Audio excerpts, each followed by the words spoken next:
We now have reason to hope that by spring, community testing and vaccines will combine to end this era of restrictions. But to get there, we must first navigate a hard winter when the burden on our NHS is heaviest and the cold weather favours the virus.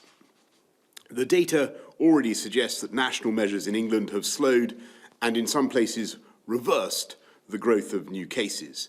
And as more data comes in, we hope and expect to see those trends continue.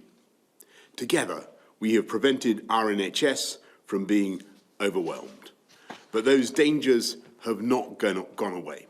If we ease off now, we risk losing control of this virus all over again, casting aside our hard-won gains and forcing us back into a New Year national lockdown with all the damage that would mean. The tough measures in our winter plan are the best way to avoid this outcome. All our friends around the world are grappling with the same question of how to keep people safe without retreating into a winter of hibernation. In Italy, there's a nightly curfew. In Germany, hospitality will remain closed until the 20th of December, and in France, until the 20th of January. Across the whole of the UK, measures remain in place to control the virus. Under our winter plan, England will return to a tiered system of local restrictions. Our decisions on which area enters which tier are based on public health advice according to 5 indicators.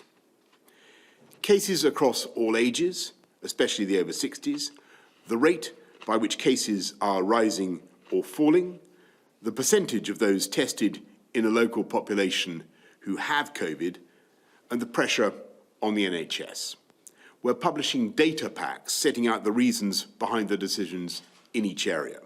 To find out how this affects you, log on to gov.uk, where all the information is available. I'm sorry to confirm that from Wednesday, most of England will be in the top 2 tiers with the toughest measures. And I know that this will bring a great deal of heartache and frustration, especially for our vital hospitality sector, our pubs, our restaurants, our hotels, in so many ways the soul of our communities, and which continue to bear a disproportionate share of the burden. I really wish it were otherwise, but if we're going to keep schools open, as we must, then our options in bearing down on the disease are necessarily limited. What we will do is continue taking every possible step to protect jobs and livelihoods across the UK. These tougher tiers strike a balance. They're sufficient to continue driving the virus downwards, but it's important to recognise they're less intrusive than the current national measures. In all tiers, shops, gyms, the leisure sector, hairdressers, other forms of personal care, places of worship will reopen. You will no longer be instructed to stay at home, though you should continue to work from home if you can. The rule of 6 will once again apply in public outdoor spaces, and organised outdoor sport can begin again. But there's no doubt that the restrictions in all tiers are tough, and I'm sorry about that. While the data is beginning to improve, the virus is still prevalent, and the faster we drive it down, the faster we can lift restrictions. And that's exactly what these new tiers are designed to achieve.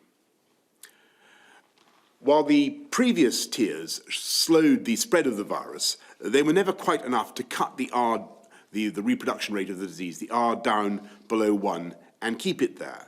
So areas did not escape whatever level they were placed in. Our new approach is designed to reduce R below 1, opening a path for areas to move down the scale as soon as the situation improves.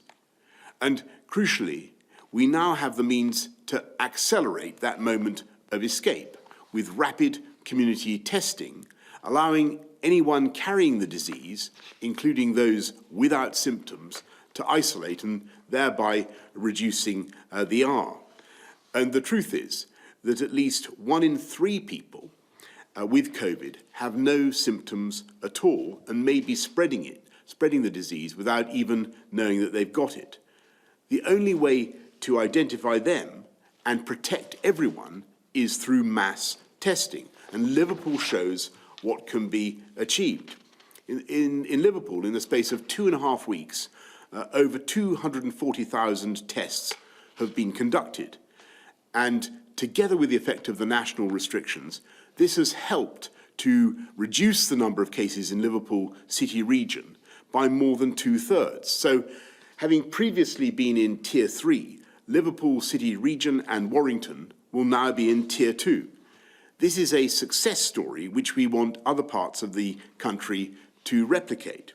So we'll work with local government, with public health leaders and our fantastic armed forces to offer community testing to Tier 3 areas as quickly as possible, opening the way for them to follow Liverpool's example. Now, testing on this scale is untried, but in due course, if it works, where people test negative, it may also be possible for families and communities to be released from certain restrictions, even if their home area stays in Tier 3. The allocation of tiers will be reviewed every 14 days, starting on the 16th of December. So, your tier is not your destiny. Every area has the means of escape, and I have no doubt that together we can get through this winter, suppress the virus until vaccines come to our aid, and then reclaim our lives and all the things that we love.